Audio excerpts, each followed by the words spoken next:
Assalamualaikum warahmatullahi wabarakatuh. Alhamdulillahirabbil alamin. Wassalatu wassalamu asrofil anbiya wal mursalin wa ala alihi wa sahbihi ajma'in amma ba'du. Salam bahagia untuk sahabat-sahabatku GNS, salam bahagia untuk sahabat-sahabatku PCLN. Padepokan Cakralodaya Nusantara dimanapun berada yang dirahmati Allah, yang tentunya insya Allah dimuliakan Allah Subhanahu wa taala. Amin Allahumma amin. Alhamdulillah sahabat-sahabat, bertemu kembali dengan saya Nur Samson Al-Fakir. Di sini saya berada di suatu tempat dan saya meninggalkan rombongan saya. Dan di sini ada beberapa hal yang ingin saya sampaikan. Tetapi sebelum itu, kita sholawat terlebih dahulu, guys. Bismillahirrahmanirrahim. Allahumma sholli ala sayyidina Muhammad wa ala ali sayyidina Muhammad. Li khamsatun utfi biha harral wabail hatimah al-mustafa wal murtada wabnahuma wa fatimah. Salawat kepada junjungan Nabi Agung Muhammad Sallallahu Alaihi Wasallam. Semoga kita semua kelak di yaumul akhir kiamat nanti mendapatkan syafaat baginda Rasul, dan tentunya jangan pernah tinggalkan sholat dan tadarus Al-Quran. Karena apa? Sholat adalah bagian dari menegakkan dan mengokohkan tiang-tiang agama dan tiang-tiang iman dan takwa kita kepada Allah Subhanahu Wa Taala. Jadi guys, begini guys, agak dekat sedikit. Jadi apa? Serokok belakang. Jadi begini guys. Ada beberapa hal yang ingin saya sampaikan terkait pertarungan antara tim saya dan tim pasukannya Mat Suleng. Di sini apa ya guys? Kenapa sih saya itu keluar masuk atau katakanlah terkadang ada saya, terkadang tidak ada saya. Nah, ini bagian daripada permainan saya. Di sini dalangnya adalah saya. Mereka semua adalah wayangnya. Nah, saya punya rencana. Adapun tentang Mbah Oyo, kenapa Mbah Oyo katanya punya ilmu rawa rontek, kok digadang-gadang isunya mati. Jadi saya akan menyampaikan begini.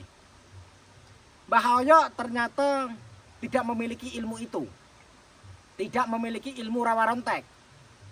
Nah, berarti selama ini Mbah Oyo cerita bilang kalau punya ilmu rawa rontek itu bohong. Karena setahu saya kalau punya ilmu pasti tidak akan dicerita-ceritakan. Tentunya akan dirahasiakan. Apalagi ilmu sekelas rawa rontek. Nah, diem. Lebih tepatnya seperti itu. Itu poin yang pertama. Dan apa yang terjadi? Mbah Oyo sudah kita makamkan. Sama Mat Suleng itu dibuang. Ini kan sungai guys. Dari atasan itu sungai nih. Ini sungai, jadi saya makamkan di sana. Dan setiap orang-orang melakukan pertarungan, saya tentunya tahu. Bagaimana cara saya tahu? Saya bisa memantau dari YouTube. Selain itu, saya juga punya mata-mata, yaitu sahabat saya sendiri. Ya, mata-mata saya itu selalu manjat ke pohon. Bunglon, seperti itu guys. Nah, bunglon. Kalian tahu nggak sih? Tahu dong, masa enggak? Kalau nggak tahu bagaimana? Cari tahu. Bagaimana caranya cari tahu? Kepo ya. Nah, jadi begini guys. Itu poin yang pertama. Poin yang kedua, kenapa pasukan saya yang sekarang ini lebih banyak lawakan atau bercanda? Memang itu saya yang menyuruh. Kenapa? Karena beberapa kali melawan orang-orangnya Mat Suleng dengan cara serius, justru kita terbawa emosi. Nah, konsep saya kenapa anak-anak pengikut-pengikut saya ini atau pasukan saya ini saya suruh untuk ngelawak, bercanda, terus bikin lelucon-lelucon supaya memancing emosionalnya Mat Suleng. Kestabilan pola pikirnya Mat Suleng, ketenangannya Mat Suleng supaya stroke. Terus kata itu yang kedua. Yang ketiga, kenapa saya dan pasukan-pasukan saya menculik seperti halnya Roro, terus Ayu Sekar enggak, Ayu Sekar datang sendiri ya. Kenapa? Karena ada misi. Seandainya kami semua bisa mengangkut atau menculik cucu-cucunya Mat Suling, bukan berarti tidak gentleman. Oh, tentu kita gentleman. Tentu kita gentleman. Kita kesatria. Tetapi kita pakai akal. Namanya peperangan harus pakai strategi. Hal yang biasa culik menculik. Hal yang biasa sandra menyandra. Saya beberapa kali saya disandra oleh orang-orangnya Mat Suling. Jadi nggak ada salahnya dong kalau kita juga membalas apa yang telah terjadi sebelum-sebelumnya. Jadi saya rasa itu adil. Dan tapi saya punya hati nurani. Di saat saya disekap, saya disiksa. Tetapi di saat cucu-cucunya Mat Suling kami sekap, kami kasih makan, kasih minum, kasih tempat istirahat. Hah? Luar biasa kan? Tentunya kesatria, guys. Tetapi ingat, kita tetap harus fokus kepada profesional. Komitmen kita adalah untuk mengingatkan Mat Suling sampai sesadar-sadarnya. Karena apa? Kalau melawan Mat Suling sama saja kita itu melawan diri kita sendiri. Melawan diri kita sendiri. Artinya apa? Kalau kita ambil sisi positifnya, melawan Mat Suling itu seperti halnya musuh di dalam diri kita sendiri yang tidak akan bisa mati. Selagi kita hidup, musuh terberat adalah diri kita. Bagaimana cara bisa membunuh diri kita? Kita harus membuang jauh-jauh egois kita, membuang jauh-jauh kesombongan kita, membuang jauh-jauh daripada ketegangan kita. Kita harus selipkan bercanda-canda. Kita harus selipkan, guys. Jadi seperti itu. Kalian nikmati saja, ambil sisi positifnya, lalu kalian bisa pelajari rencana-rencana daripada yang kami atau yang saya terapkan. Seperti itu. Terus kenapa sih harus ada yang mati? Saya mengingatkan, namanya pertarungan, ada yang kalah, ada yang menang. Ada yang hidup, ada yang mati. Itu hal yang biasa. Saya sering mengatakan, kebenaran ada 5 dasar. Kalau pengen mengetahui, menjalankan kebenaran itu tersendiri, maka harus tahu 5 dasar ini. Yang pertama adalah pengetahuan. Kita harus memiliki pengetahuan. Terus yang kedua adalah cinta. Kita harus memiliki cinta walas asih. Yang ketiga, kita harus memiliki kebijaksanaan. Yang keempat, kita harus pengabdian. Kita harus mengabdi kepada Allah wa Jalla. Yang terakhir adalah kesabaran. Kita harus memiliki 5 ini. Untuk ini adalah 5 dasar kebenaran, guys. Jadi saya sudah melatih pemahaman kepada pasukan-pasukan saya. Hidup mati kita harus melakukan kebenaran. Melakukan hidup dengan cara yang benar, tujuan benar, dan dengan niat yang benar. Maka kalau kita sudah melakukan kebenaran di dalam hidup kita, mati pun kita adalah mati dalam kebenaran, husnul khotimah, dan di situ mati dalam keadaan bahagia. Kalau sebaliknya, maka lain ceritanya. Jadi jangan khawatir, guys. Nggak usah khawatir. Kita ini ya, guys. Saya sering melakukan meditasi pertapaan di suatu tempat. Dan ini kebetulan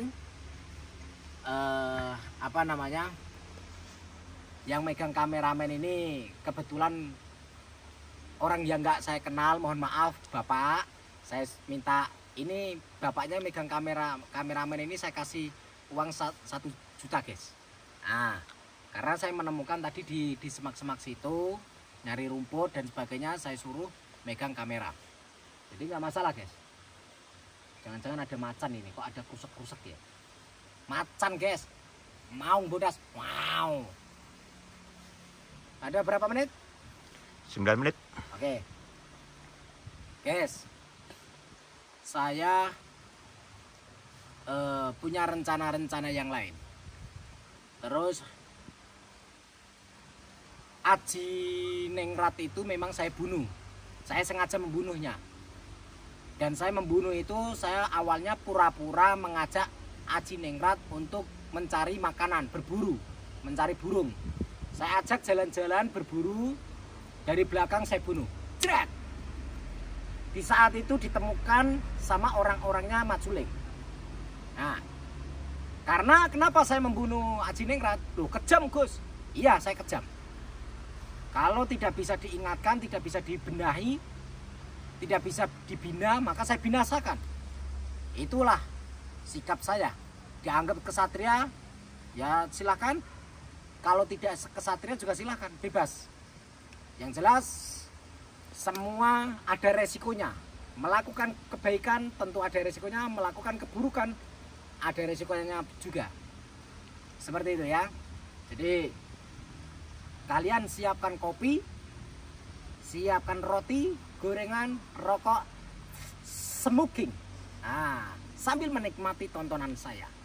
Ada juga yang mengatakan Gen S ini kalau jadi sutradara Indosiar cocok. Wah, iya, wahai Indosiar, produser Indosiar, saya punya pikiran, kalau ada dana 100 miliar serahkan ke saya buatkan film yang luar biasa. Saya buatkan, siapapun televisi, kemarin ada Trans 7 telepon saya, terus Jack TV telepon saya ditawarin dikontrak selama 1 tahun, suruh bikin acara sendiri. Kalau honornya cocok ya siap, tapi kalau honornya nggak cocok, nggak sesuai ya skip lah, skip. Cari yang agak-agak menguntungkan. Saya punya cerita film bagus, dan itu di dunia belum pernah ada. Di dunia belum pernah ada. Membutuhkan budget berapa? 100 miliar minimal. Saya buatkan 100 miliar. Saya buatkan film yang is the best. Mungkin kurang lebih untuk minat jualnya itu bisa beberapa negara lah, puluhan negara, mungkin 20-30 negara itu laku. Saya menjamin. Itu 100 miliar. Serahkan sama saya buatkan film yang the best. Nah, dan pokoknya filmnya itu keren. Kalau penasaran, datang sama saya, meeting, rapat sama saya buatkan film. Otak saya masih banyak karya-karya yang akan saya ciptakan untuk publik, seperti itu. Ya, seperti halnya kisah hidup saya pribadi bisa diceritakan di film. Kisah hidup saya pribadi, dari kesedihan, dramatis, percintaan, asmara, kegalauan, perjalanan hidup, banting tulang, mencari jati diri, dan nanti judulnya adalah bukan anak singkong ya, bukan anak singkong guys, ini bukan anak singkong. Jadi ini adalah apa ya? Putra Langit. Nah, Putra Langit. Judulnya adalah Putra Langit. Itu. Keren nggak guys? Putra Langit. Jadi kenapa dinamakan Putra Langit? Ya karena naik turun langit guys. Seperti Isra Mi'raj.